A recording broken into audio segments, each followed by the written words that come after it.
ఈరోజు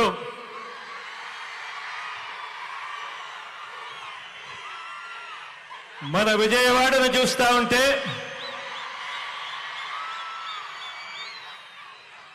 సామాజిక చైతన్యాల వాడగా ఈరోజు విజయవాడ కనిపిస్తా ఉంది.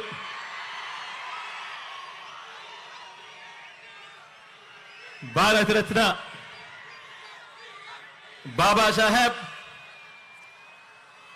డాక్టర్ భీమ్రావ్ అంబేద్కర్ గారి మహావిగ్రహం, స్టాచ్యూ ఆఫ్ సోషల్ జస్టిస్ ఆవిష్కరణ సందర్భంగా ఇవాళ ఇక్కడికి వచ్చిన నా ప్రతి అక్కకు,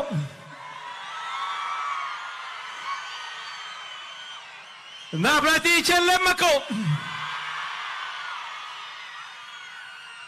ప్రతి అవ్వకు, ప్రతి తాతకు, ప్రతి సోదరుడికి, ప్రతి స్నేహితుడికి, మొత్తం దళిత జాతికి, బహుజనులకు,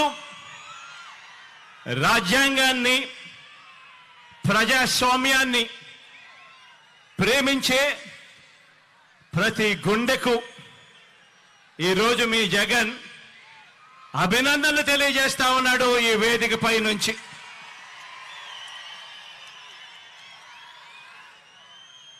ఈ మహావిగ్రహం, ఇది స్టాచ్యూ ఆఫ్ సోషల్ జస్టిస్ అంటే సామాజిక న్యాయ మహాశిల్పం. ఎప్పుడైనా కూడా ఇటువంటి విగ్రహాన్ని చూసినప్పుడు మామూలుగా అమెరికాలో స్టాచ్యూ ఆఫ్ లిబర్టీ అనే అమెరికాలో మనకు కనిపిస్తూ ఉంటుంది. ఆ స్టాచ్యూ ఆఫ్ లిబర్టీ అంటే అమెరికా అని చెప్పి దాన్ని విన్నాం, దాని గురించి మనం మాట్లాడతాం. కానీ ఇక మీదటి నుంచి స్టాచ్యూ ఆఫ్ సోషల్ జస్టిస్ అంటే ఇక నుంచి ఇండియాలో విజయవాడ అని చెప్పి ఇక మీదటి నుంచి మారుమోగుతుంది.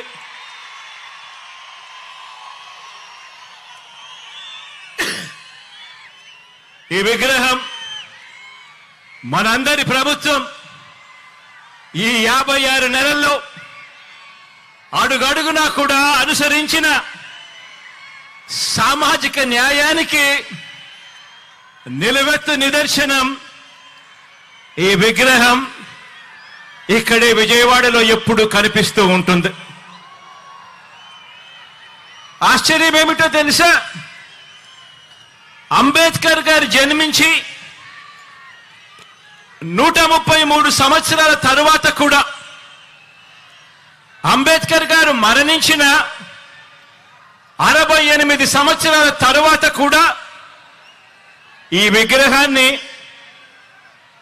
స్టాచ్యూ ఆఫ్ సోషల్ జస్టిస్ కింద, సామాజిక న్యాయ మహాశిల్పం కింద ఈ రోజుకి కూడా ఏర్పాటు చేసుకుంటా ఉన్నాం. ఆలోచన చేయమని అడుగుతా ఉన్నా. ఎందుకు చేస్తా ఉన్నాము? కారణం, ఈ విగ్రహం వేల సంవత్సరాల భారత సామాజిక చరిత్రను,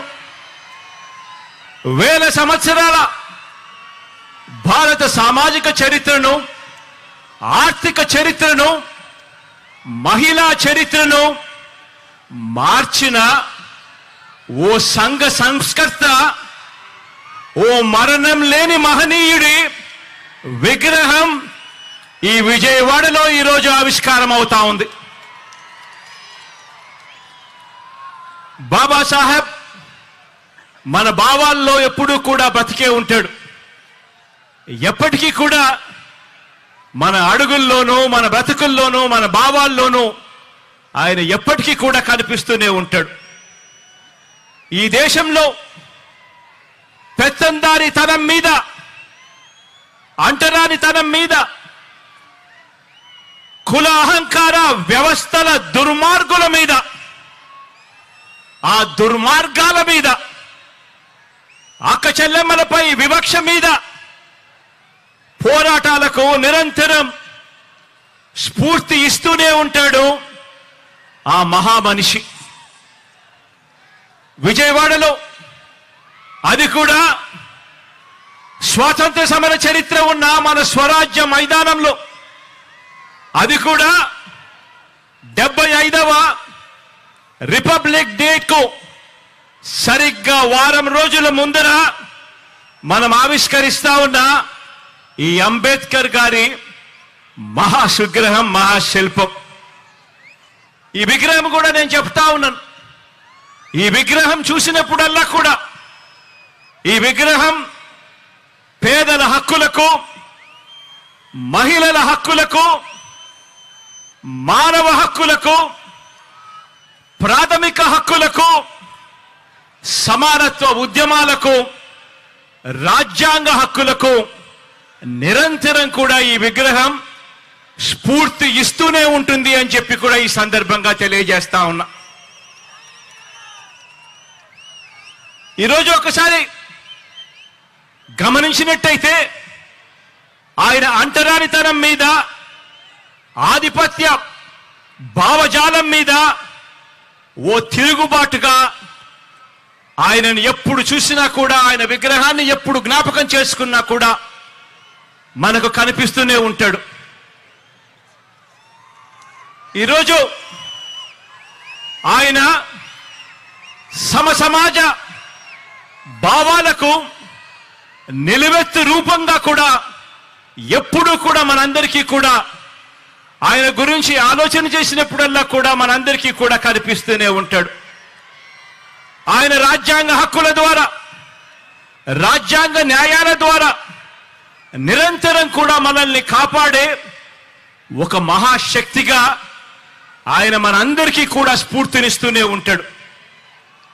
తమ గొంతు విప్పులేని దళిత వర్గాలకు, అల్పసంఖ్యాకులకు, వాయిస్లెస్ పీపుల్కు, అంటే తమ గొంతు వినిపించలేని ఆ అట్టడుగు ఉన్న ఆ వర్గాలకు ప్రత్యేక నియోజకవర్గాలను ఏర్పాటు చేయాలని, వారికి రిజర్వేషన్లు కల్పించాలని చరిత్ర గరితిని మార్చిన పూనా పాక్ట్ జరగడానికి కారకులు ఆ అంబేద్కర్ గారు. ఈరోజు దళిత జాతి నిలబడింది అన్నా కూడా, అల్పసంఖ్యాకులు నిలబడగలుగుతా ఉన్నారు అని అన్నా కూడా, రిజర్వేషన్లను కల్పించి ఒక్క తాటిపై వాళ్ళ నిలబెట్టే కార్యక్రమం జరిగింది అని అంటే అది ఆ అంబేద్కర్ గారి స్ఫూర్తి అని చెప్పడానికి గర్వపడతా ఉన్నా. ఈరోజు ప్రతి వాడలో ఉన్న ఆయన విగ్రహం అణగారిన వర్గాలకు నిరంతరం కూడా ధైర్యాన్ని ఇస్తుంది, శక్తినిస్తుంది, అండనిస్తుంది, ఒక మహాశక్తిగా తోడుగా నిలబడుకుంటుంది. చదువుకునేందుకు వీలు లేదని తరతరాలుగా కూడా అణిచివేసిన వర్గాలలో తాను జన్మించి చదువుకునేందుకు మాకు మాత్రమే హక్కుంది అని చెప్పి అనుకునే వర్గాల కన్నా కూడా, వాళ్ళందరికన్నా కూడా ఇంకా గొప్పగా చదువుకున్న ఓ విద్యా విప్లవం అంబేద్కర్ గారు. ఆయన బడిలో చదువుకుంటా ఉన్న రోజుల్లో ఆయన దళితుడు కాబట్టి తన తరగతి గదిలో మంచినీరు తాగాలంటే ఆ గదిలో ఉన్న కుండలో నుంచి గ్లాస్ ముంచుకొని నీరు తాగడానికి వీల్లేదట. ఆ బడిలో ప్యూను దళిత విద్యార్థికి నీటిని ఆయన తెచ్చుకున్న గ్లాసులో నుంచి పైనుంచి పోసేవాడట. ఒకసారి అంబేద్కర్ గారు ఆయన చెప్పిన మాటలు ఒకసారి వింటే, బడికి ఏ రోజైనా కూడా ప్యూన్ రాకపోతే ఆ రోజు నాకు తాగడానికి మంచినీళ్లు కూడా లేనట్టే అని చెప్పి అనే మాటలు ఒక్కొక్కసారి బాధ కలిగిస్తాయి. ఒక్కొక్కసారి జరుగుతా ఉన్న ఆ నిజాలను చూసినప్పుడు ఇంకా మనము ఎక్కడ ఉన్నాము అని చెప్పి అనిపించే మాటలివి. అలాంటి అంటరానితనాన్ని తాను స్వయంగా అనుభవించి దాని మీద ఒక తిరుగుబాటును, ఓ విప్లవాన్ని, ఓ స్వాతంత్ర పోరాటాన్ని, వీటి అన్నిటినీ కూడా ఉమ్మడిగా చూస్తే, ఉమ్మడి చేస్తే ఆ పోరాటానికి రూపమే అంబేద్కర్ గారు.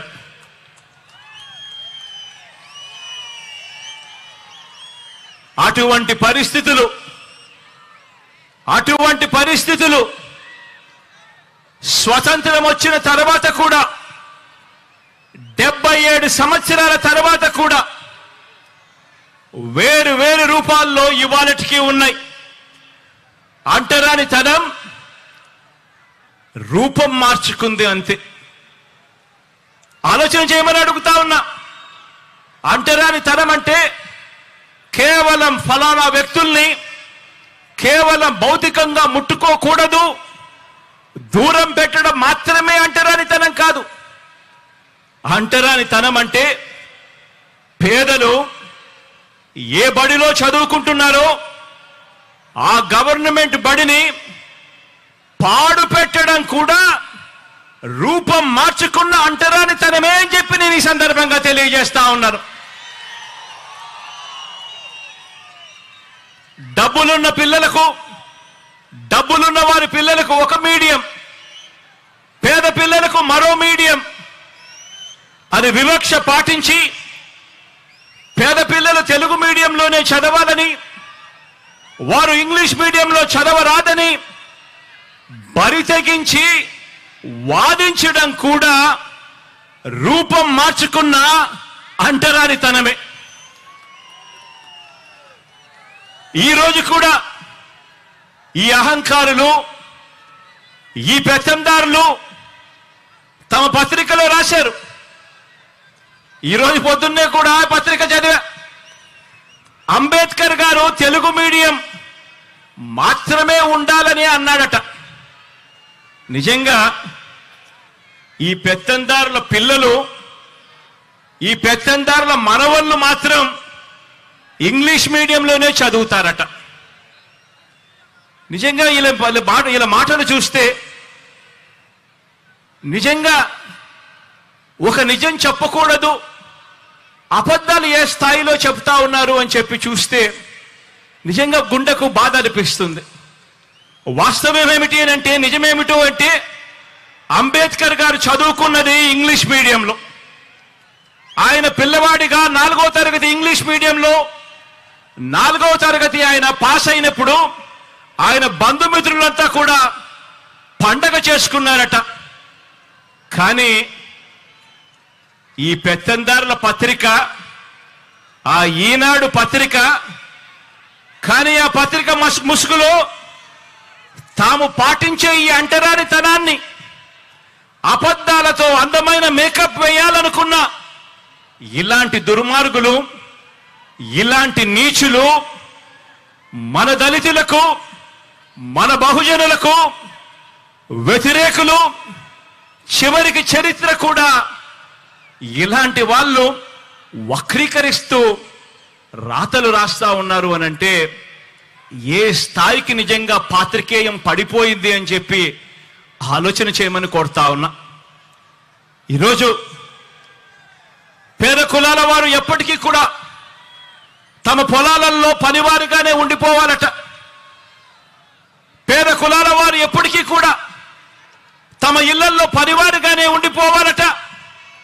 తమకు సేవకులుగా ఉండిపోవాలట.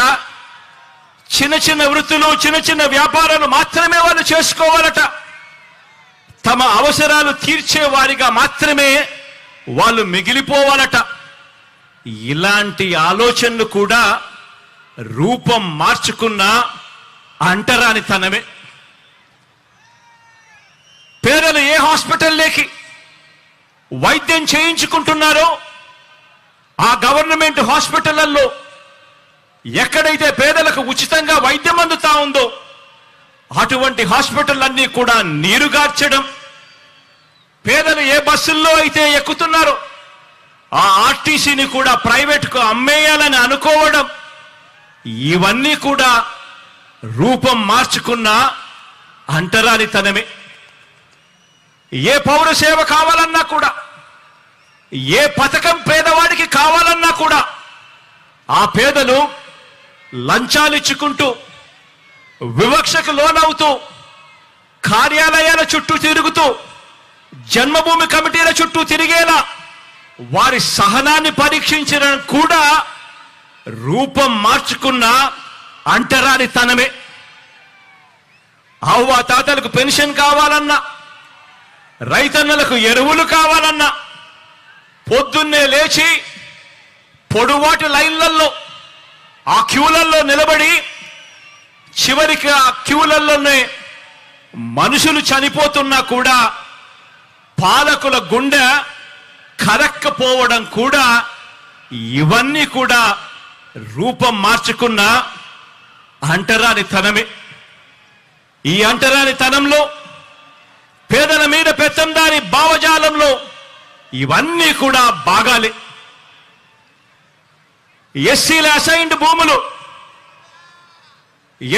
అసైన్డ్ భూముల్ని కూడా కాజేసి తాము గజాల లెక్కన అమ్ముకోవాలనుకున్న రియల్ ఎస్టేట్ రాజధానిలో పేద సామాజిక వర్గాలకు చోటు లేకుండా తాము మాత్రమే ఒక కోట కట్టుకోవాలన్న కుతంత్రాలు చేయడం కూడా రూపం మార్చుకున్న అంటరానితనమే.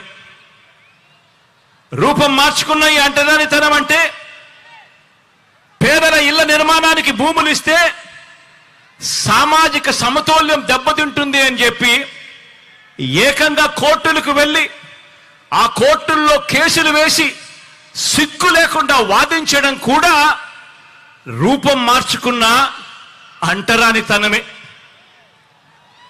రూపం మార్చుకున్న అంటరానితనం అంటే మన ఎస్సీలు, మన ఎస్టీలు, మన బీసీలు, మన మైనారిటీలు, మన నిరుపేద పిల్లలు చదువుకునే ఆ గవర్నమెంట్ బడులలో ఇంగ్లీష్ మీడియం చదువులు చెప్పడానికి వీల్లేదని కోర్టులకు వెళ్లి సైతం పిటిషన్లు వేయడం కూడా రూపం మార్చుకున్న అంటరానితనమే. ఆ పేద వర్గాల పిల్లలకు ట్యాబులు ఇస్తే అందులో వారు చూడకూడనివి చూస్తున్నారంటూ వాళ్ళ పిల్లల చేతుల్లో కూడా సెల్ ఫోన్లు ఉన్నాయని, ట్యాబులు ఉన్నాయి అన్న విషయాన్ని ఉద్దేశపూర్వకంగా కూడా మర్చిపోతూ డిజిటల్ లిటరసీని మన పేద పిల్లలకు ఇవ్వటానికి వీల్లేదని చెప్పి కుట్రపూరితంగా రాతలు రాయడం, వాదించడం కూడా రూపం మార్చుకున్న అంటరానితనమే. స్వాతంత్రం వచ్చి 77 సంవత్సరాలు గడుస్తా ఉన్నా కూడా ఇప్పటికీ కూడా అలాగే మిగిలిపోయి ఉన్న ఈ రూపం మార్చుకున్న ఈ అంటరానితనం మీద ఈ 56 నెలలుగా మనం చేస్తా ఉన్న ఒక సామాజిక, ఆర్థిక, రాజకీయ యుద్ధానికి నిలువెత్తు నిదర్శనంగా ఈ అంబేద్కర్ గారి విగ్రహం ఎప్పటికీ కూడా కనిపిస్తానే ఉంటుంది. ఈ విగ్రహం దేశంలోనే కాదు ప్రపంచంలోనే అతిపెద్ద అంబేద్కర్ గారి విగ్రహం అని కూడా చెప్పడానికి గర్వపడతా ఉన్నా. దేశంలోనే కాదు ప్రపంచంలోనే అతిపెద్ద అంబేద్కర్ గారి విగ్రహం అని చెప్పడానికి గర్వపడతా ఉన్నా. ఇది 81 అడుగుల వేదిక మీద ఏర్పాటు చేసి 125 అడుగుల మహావిగ్రహం అంటే 206 అడుగుల ఎత్తైన ఈ విగ్రహం దేశంతో కాదు మనం పోటీ పడేది, ప్రపంచంతోనే పోటీ పడతా ఉన్నామని చెప్పి కూడా ఈ సందర్భంగా తెలియజేస్తా ఉన్నా.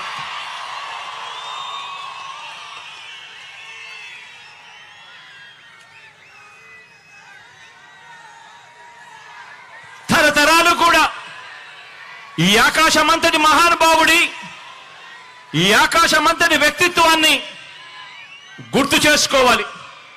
ప్రతి పిల్లాడు, ప్రతి పాప కూడా ఆయన జీవిత చరిత్ర నుంచి స్ఫూర్తిని తెచ్చుకోవాలి. ఎందుకంటే అభివృద్ధికి అభ్యుదయానికి మధ్య అవినాభావ సంబంధం అంబేద్కర్ గారి భావజాలం. ఇలాంటి భావజాలం మన పెత్తందారులకు మాత్రం నచ్చదు. పెత్తందారులు అంటే ఎవరో మీ అందరికీ బాగా ఈ పాటికి అర్థమై ఉంటుంది అనుకుంటా ఉన్నాను.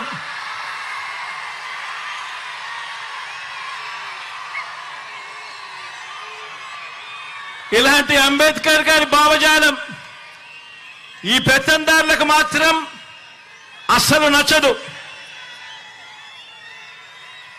దళితులకు చంద్రబాబు నాయుడు గారు సెంట్ భూమిని ఇళ్ల నిర్మాణానికి ఇచ్చింది లేదు, అంబేద్కర్ గారి విగ్రహం నిర్మించింది అంతకన్నా కూడా లేదు.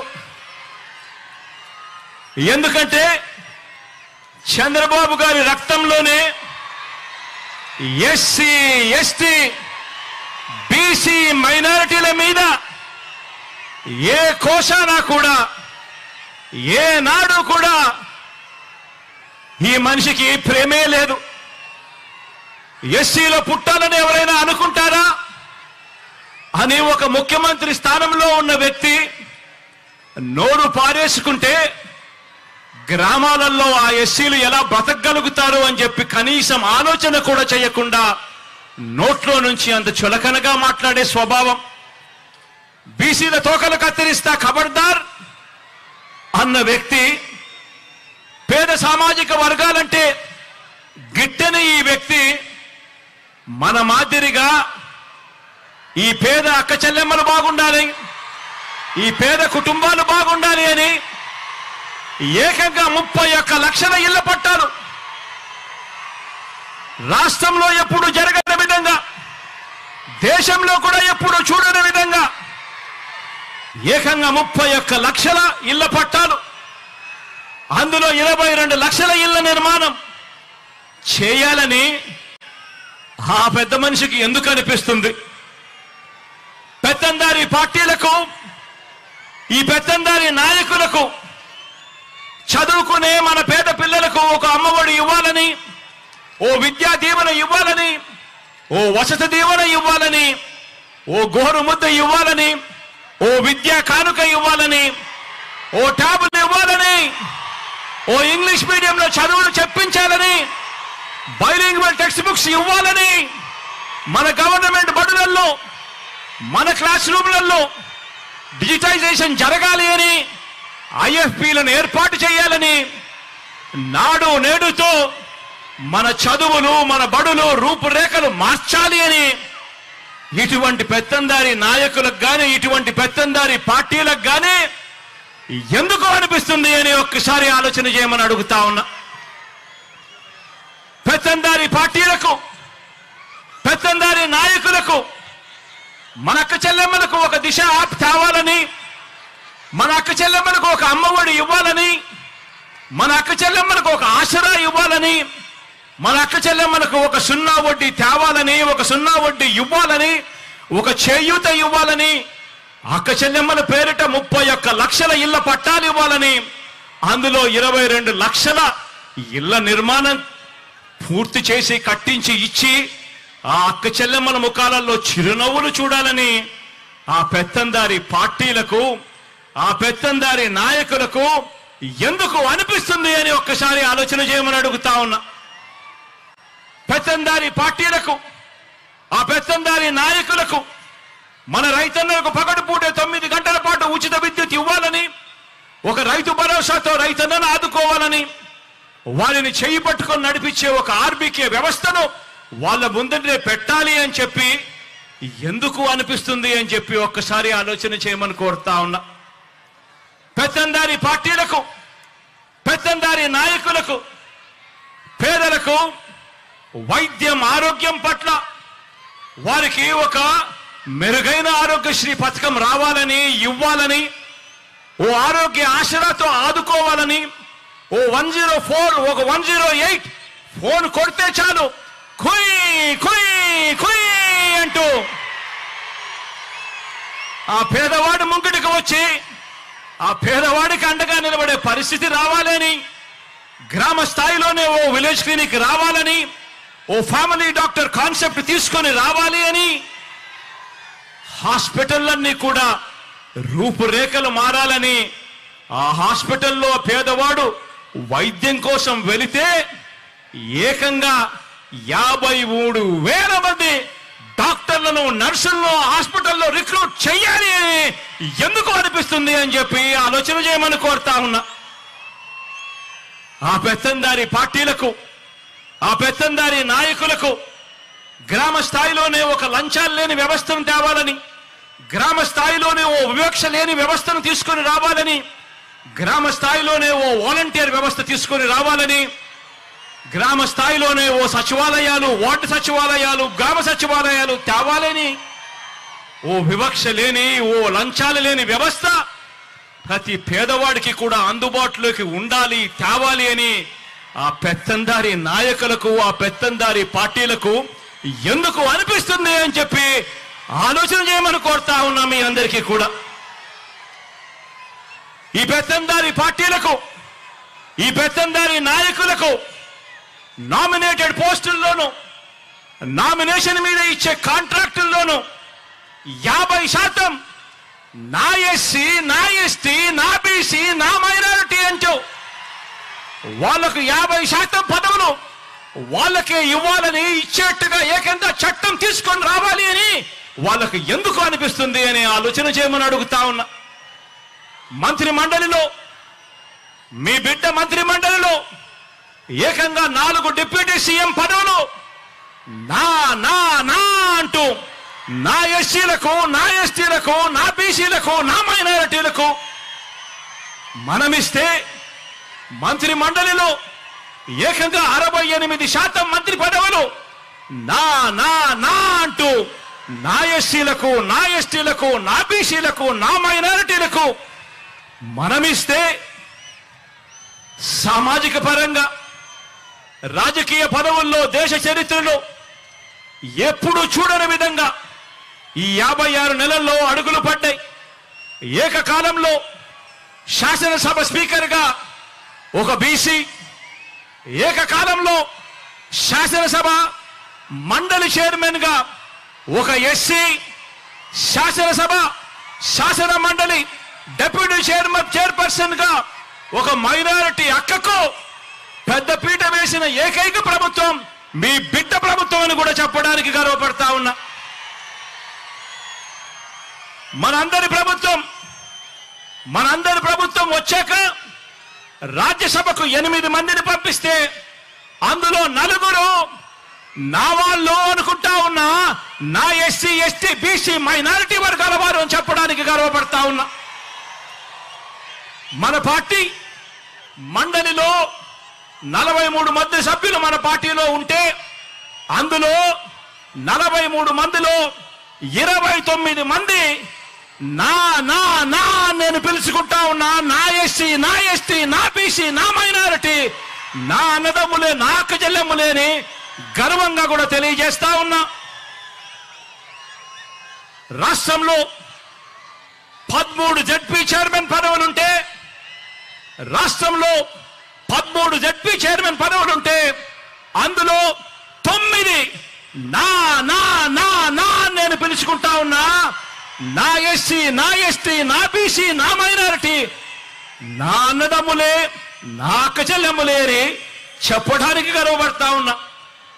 రాష్ట్రంలో 17 మున్సిపల్ కార్పొరేషన్ మేయర్లు ఉంటే, 17 మున్సిపల్ కార్పొరేషన్ మేయర్లు ఉంటే అందులో 12 నా నా నా నా నేను పిలుచుకుంటా ఉన్నా, నా ఎస్సీలు, నా ఎస్టీలు, నా బీసీలు, నా మైనారిటీలు, నా అన్నదమ్ములు, నా అక్క చెల్లెమ్మలు మేయర్ పదవుల్లో వాళ్ళే కనిపిస్తా ఉన్నారు అని అంటే 87 మున్సిపాలిటీలు ఉన్నాయి రాష్ట్రంలో.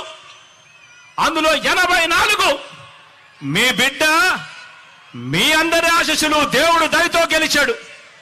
ఆ 84 నీ బిడ్డ గెలుచుకుంటే అందులో నా నా నా నా పిలుచుకుంటూ ఏకంగా ఆ 84లో 58 నా ఎస్సీ, నా ఎస్టీ, నా బీసీ, నా మైనారిటీ మున్సిపల్ చైర్మన్ల పదవుల్లో నా అన్నదమ్ములు, నా అక్క చెల్లెమ్మలు ఇవాళ కనిపిస్తా ఉన్నారు. 196 మార్కెట్ కమిటీ చైర్మన్లు ఉంటే అందులో 117 ఏకంగా నా నా నా నా అని చెప్పి నేను పిలుచుకునే నా ఎస్సీ, నా ఎస్టీ, నా బీసీ, నా మైనారిటీ అన్నదమ్ములు, అక్క చెల్లెమ్మలే ఉన్నారు. 137 కార్పొరేషన్ చైర్మన్ పదవులు ఉంటే అందులో 79 నా ఎస్సీ, నా ఎస్టీ, నా బీసీ, నా మైనారిటీ అని చెప్పి ఆప్యాయంగా నేను పిలుచుకునే నా అన్నదమ్ములు, నా అక్క చెల్లెమ్మలే ఇవాళ అక్కడ కనిపిస్తా ఉన్నారు. మొత్తంగా రాజకీయ నియామకాలు పదవుల్లో సగానికి పైగా రాజకీయ పదవుల్లో సగానికి పైగా ఎవరున్నారో తెలుసా? నా అక్క చెల్లెమ్మలున్నారు అని గర్వంగా కూడా చెప్తా ఉన్నా. ఈరోజు నా అక్క చెల్లెమ్మలు ఇవాళ పదవుల్లో ఉన్నారు అని గర్వంగా చెప్పగలుగుతా ఉన్నాను. మన ప్రభుత్వం అధికారంలోకి వచ్చిన తర్వాత ఈ 56 నెలల కాలంలో ఏకంగా 2,10,000 పైచిలకు గవర్నమెంట్ ఉద్యోగాలు మీ బిడ్డ ప్రభుత్వం ఇస్తే ఈ 2,10,000 గవర్నమెంట్ ఉద్యోగాలలో ఏకంగా 80% నా ఎస్సీ, నా ఎస్టీ, నా బీసీ, నా మైనారిటీ, నా చెల్లెమ్మలు, నా తమ్ముళ్ళే ఈరోజు ఉద్యోగాల్లో ఉన్నారు అని చెప్పడానికి గర్వపడతా ఉన్నా. ఇలాంటి సామాజిక న్యాయం మనందరి ప్రభుత్వంలో కాకుండా మరెక్కడైనా చూశారా అని చెప్పి నేను అడుగుతా ఉన్నాను ఇదే వేదికపై నుంచి. ఈరోజు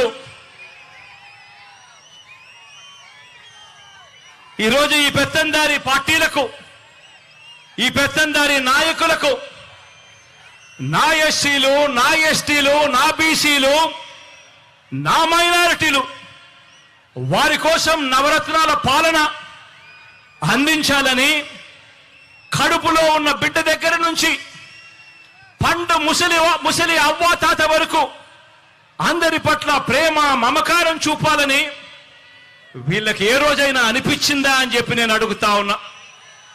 మీ బిడ్డ పాలనలో ఈ 56 నెలల కాలంలో 2,47,000 కోట్ల రూపాయలు నేరుగా మీ బిడ్డను బటన్ నొక్కుతున్నాడు.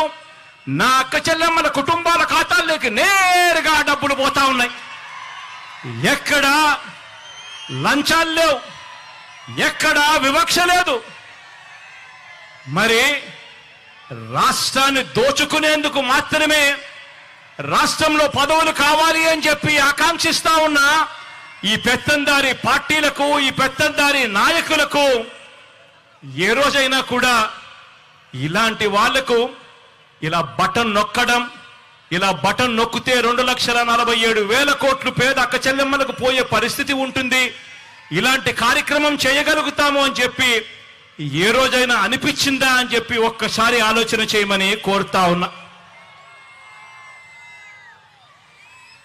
ఇవన్నీ కూడా సామాజిక న్యాయాన్ని అందించడంలో విప్లవంగా పుట్టిన వ్యవస్థలు. ఈరోజు గ్రామ స్థాయిలో చిక్కటి చిరునవ్వుతో మన పిల్లలు కనిపిస్తారు. సచివాలయంలో మన గ్రామంలోనే ప్రతి 2,000 జనాభాకు ఒక సచివాలయం, ప్రతి 50 నుంచి 60 ఇళ్లకు ఒక వాలంటీర్. చిక్కటి చిరునవ్వుతో, లంచాలు లేకుండా, వివక్ష లేకుండా ప్రతి అక్క చెల్లెమ్మను, ప్రతి పేదవాడిని, ప్రతి రైతన్నను చెయ్యి పట్టుకుని నడిపిస్తూ ఈరోజు గ్రామ స్వరాజ్యం అంటే ఇది, అంబేద్కర్ గారి కలలు కన్న రాజ్యం ఇది అని చెప్పి ఏకంగా ఆ పిల్లలు, ఆ చెల్లెమ్మలు, ఆ తమ్ముళ్ళు ఈరోజు గ్రామ స్వరాజ్యం అంటే ఇది అని చెప్పి దేశానికే చూపిస్తా ఉన్నారు. ఇవన్నీ కూడా సామాజిక న్యాయాన్ని అందించడంలో విప్లవంగా పుట్టిన వ్యవస్థలు.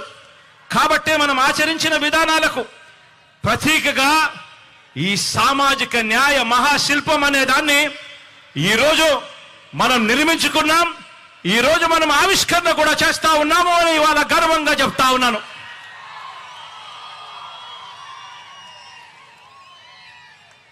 ఈరోజు మనందరి ప్రభుత్వం, మీ బిడ్డ ప్రభుత్వం, మీ కష్టం తెలిసిన మీ అన్న ప్రభుత్వం ఇంటింటా కూడా ప్రతి గ్రామం నుంచి కుప్పం నుంచి ఇచ్చాపురం వరకు ఏ గ్రామాన్నైనా కూడా తీసుకోండి, ప్రతి గ్రామంలో కూడా మార్పులు కనిపిస్తాయి.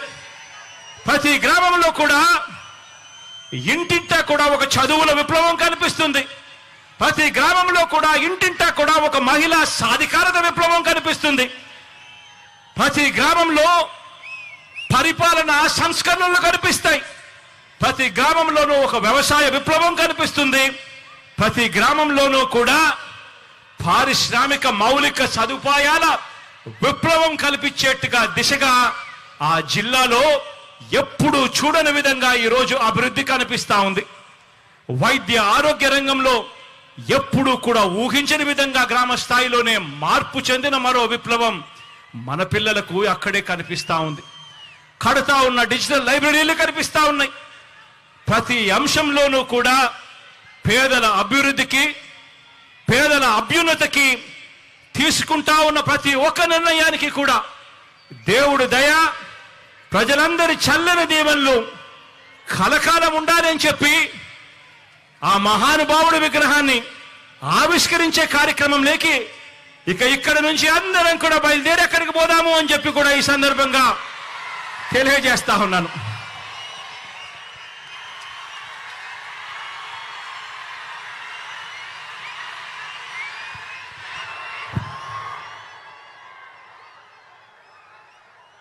గౌరవ రాష్ట్ర ముఖ్యమంత్రి వర్యులకు హృదయపూర్వక ధన్యవాదాలు. ఇప్పుడు రాష్ట్ర ముఖ్యమంత్రి వర్యులను